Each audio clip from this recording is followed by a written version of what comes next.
Hey, what's up, lightboltjoe here. Today we are going to discuss the 1998 classic horror film, Bride of Chucky. So this is 90 minutes long, very, very quick. Bride of Chucky, the fourth installment.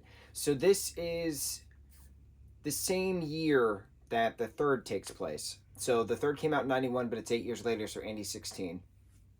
And hang on, wait. So 88, let's do math. 88's the first film, Andy's 6. 90 is the second film. Andy is 8. 8 years later, Andy is 16 at the military school, Kent's Military Academy. That takes place in 98, and the film came out in 91. And this is, Tiffany specifically says, I've been looking for you for 10 years, meaning 10 years from 1988 when he died, when Charles Lee Ray died at the toy store in Chicago, transferring his soul into Chucky. And then I'm staring off into the distance. I'm trying to get all my timeline correct. So 88 years later would be 98, which is also the same year that the third film takes place, right? Hang on. 88 to 90. And then 8 years later, plot-wise, is 98. Yes. So the third film happens, and then the fourth film, Bride of Chucky, happens right after that. So Chucky's pieces from the carnival ride where he was cut to shreds from that fan, Andy's not in this. Okay, let's just start off with that. Andy's not in this. Chucky's pieces are put into a evidence locker, and Tiffany is Charles Lee Ray's long lost lover who was with him up till right before he died, and they were supposed to be together and all these things, right? So she now lives in a trailer park in upstate New York and has this extremely attractive looking trailer mate, next door neighbor trailer, Jesse, who's dating this girl Jade, who's played by Katherine Heigl. And I've never seen her in a younger role. I've seen her in older roles. So it's very interesting going back to this. And I've seen bits and pieces of this film. I've never seen this film from beginning to end. So it was a very new experience for me, and I'm glad I finally sit down and watched it. Oh, I got Bride of Chucky dolls downstairs. I got a Chucky and a Tiffany all prepped and ready to go outside for Halloween. I should have brought them up with me. We'll bring them up for the next installment, which is Seed of Chucky. So how does Chucky come back again? Well, the pieces of Chucky were bought by Tiffany. She bribed a police officer to bring the pieces to New York. So from Chicago to New York. He drives. She meets him in a warehouse. She kills him. She takes the pieces and then goes back to her trailer. She then pieces together the parts that were salvaged with other good guy parts. So he's a chimera, if you will. He's a chimera, a Frankenstein monster chimera of parts. And he's very stapled here and sewed here, and he's very harsh looking. Not clean-cut good guy like we've seen in the other three films. And so she has a Voodoo for Dummies book, and she says the chant, and there he goes. Chucky is back, in his form again, because the parts that were salvaged was still parts of Chucky with the flesh and the blood. It's very interesting how it corresponds. So then it's referenced within the dummy book, Voodoo for Dummies, that there's a specific amulet that they would need in order to permanently stay their souls would permanently stay in a body. That way they don't have to kill again. There's no more quest to kill Andy kind of a thing. It's just very easy now that they could just go get the amulet and get the souls into a body permanently, right? And conveniently, Charles happened to be killed in the toy store with this amulet, and he was buried with this amulet in New Jersey. So he died in Chicago, was buried in Jersey, and Tiffany and the trailer are in New York, upstate New York. So it's a lot of trifecta of stuff. I specifically paused this film, and that's what's convenient about binge watching stuff in real time. I paused it, went right into the beginning of the first Child's Play film, and you don't see the amulet on him. So all you see is a tie clip. So it could be under his shirt. But in the newspaper clipping in this of the serial killer is dead, you see the amulet.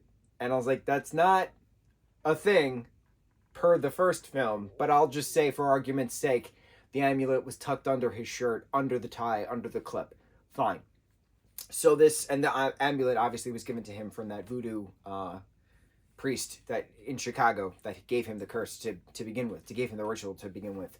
So how does Chucky and Tiffany, who's also now a doll, because Chucky electrocutes Tiffany in a bathtub in the trailer, sends her soul into this bride doll, this good girl doll, this good girl bride doll. And so now the two of them are dolls, and the way that they can stay together human wise is to get the amulet and to transfer their souls into these two bodies. So Jesse is dating Jade, Jesse being the next door neighbor to Tiffany, next door trailer neighbor to Tiffany. And so she gives him $500 to bring two dolls, two very important dolls, to her friend in New Jersey, and then the friend in Jersey will give him $500 when he finishes the delivery, right? But while this is happening, Jesse and Jade has this horribly overprotective chief of police uncle who's always out to get her, just things, right? And then as they are traveling from upstate New York down to Jersey, there's death tolls going around, right? Because Chucky and Tiffany are killing as they are progressing on this road trip. So it's a buddy comedy road trip, which is extremely meta because they're very self-aware of how this is the fourth film in a franchise, how it's a horror film, how they're dolls, how they're playing on that. And it's very, they're making fun of themselves. And Chucky says something like, oh, I guess we'll need 3 or 4. If this was a movie, we would need 3 or 4 sequels to explain certain things. And it's just so funny because the first 3 were very serious. Some funny moments, but very, serious. And Ron Yu is the director of this, and he did Freddy vs. Jason, which is another incredible horror film. So it's cool seeing 2 really good horror films come together. You have a Freddy hand in a glove in the evidence locker. You have a Jason mask in the evidence locker. You have a Michael Myers mask in the evidence locker. One of the main character, Jade's uncle, that awful chief of police, is killed by Chucky with a bunch of nails in the face. And he's like, where have I seen that before? Referencing Pinhead. So it's just really cool having all of these horror things mixed in very well in regards to references. But the fact that the film is self-aware is just, it makes it top tier because it's you can't make fun of the film because the film's making fun of itself. It's just so cool when something happens like that. It's very rare to see that, and this film does that. It's a very quick film. It makes fun of itself throughout. It's very entertaining throughout. I just really like how fast it was, too. It's a buddy comedy road trip horror film with Chucky and now his wife, Tiffany, who he marries en route to Jersey. And to then have Chucky doll and Tiffany face off, right, after figuring out that the two of them can have sex together. That was an interesting scene, mind you, in a motel, excuse me. But to have the Chucky doll then being shot and killed and rolling into the now unopened grave of Charles Lee Ray with his corpse, to have the Chucky doll, which has Charles's soul, roll into the vacant skeletal remains of Charles. It was very, very meta. It was very cool. And he even said before he was killed, he was like, I'm going to come back anyway. And, dying sucks, but I'm going to come back anyway. And it was just one of those, just get on with it. And it was funny because they went on with it. And there he is. The doll with his soul is in the same coffin now as the husk of the skeletal remains with the rats eating him.